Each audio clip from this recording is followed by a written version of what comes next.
નમસ્કાર મિત્રો, આરજીબી ન્યૂઝમાં તમારું સ્વાગત છે। નજર કરીએ હવે એક નવા વિડીયો તરફ।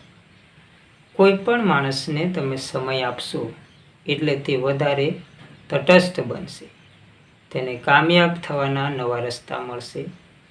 કોઈ પણ માણસને સમય આપવો એટલે તેને વિચારવાનો સમય મળે છે અને તેની કામયાબીના નવા રસ્તાઓની શોધ કરે છે। આવું જ કાંઈક દેડિયાપાડાના ધારાસભ્ય ચૈતરભાઈ વસાવા જોડે થયું છે। તે ઘણા દિવસોથી વડોદરાની મધ્યસ્થ જેલમાં બંધ છે અને તે વિચારી રહ્યા છે, એટલે તેમને ઘણો બધો વિચારવાનો સમય મળ્યો છે અને જ્યારે પણ તે બહાર આવશે ત્યારે એક નવા જ અંદાજમાં બહાર આવશે। તો વાત કરીએ હવે ચૈતરભાઈ વસાવા વિશે। દેડિયાપાડાના ધારાસભ્ય ચૈતરભાઈ વસાવાના કેસમાં એક નવો વળાંક આવ્યો છે। અત્યારે સોશિયલ મીડિયામાં અનેક ફોટા વાયરલ થઈ રહ્યા છે।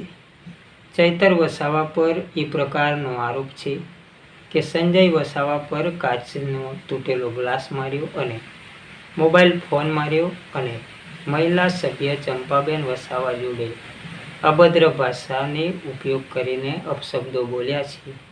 આ પ્રકારનો ગુનો દેડિયાપાડાના પોલીસ સ્ટેશનમાં ચૈતરભાઈ વસાવાની સામે ફરિયાદ નોંધવામાં આવી છે।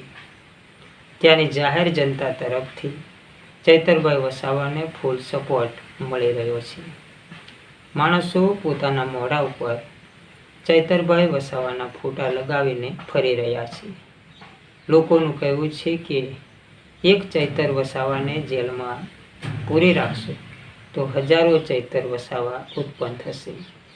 અત્યારે ચૈતરભાઈ વસાવાને ખોટી રીતે કેસ કરીને ફસાવ્યા છે, તે અધિકારીઓને જિલ્લામાંથી બદલી કરી દેવામાં આવી છે। પણ જનતાનું એવું કહેવું છે કે જે પણ અધિકારીઓએ આ ખોટો ગુનો નોંધ્યો છે તે જ અધિકારીઓ જોડેથી પુરાવા માંગીશું। અત્યારે જનતા સંપૂર્ણ રીતે હોશ અને ઉલ્લાસમાં છે। ચૈતર વસાવાને અત્યારે વડોદરાની મધ્યસ્થ જેલમાં રાખવામાં આવ્યા છે। ચૈતર વસાવાને પહેલાં 22 તારીખ, 5 તારીખ, 13 તારીખ અને હવે નવી તારીખ પણ આપવામાં આવી છે, 28મી ઓગસ્ટ। હવે 28મી તારીખની જનતાને આતુરતાપૂર્વક રાહ જોઈ રહ્યા છે। 28મી તારીખે ચૈતરભાઈ વસાવા જેલની બહાર આવશે કે નહીં એ હજુ ખબર પડી નથી।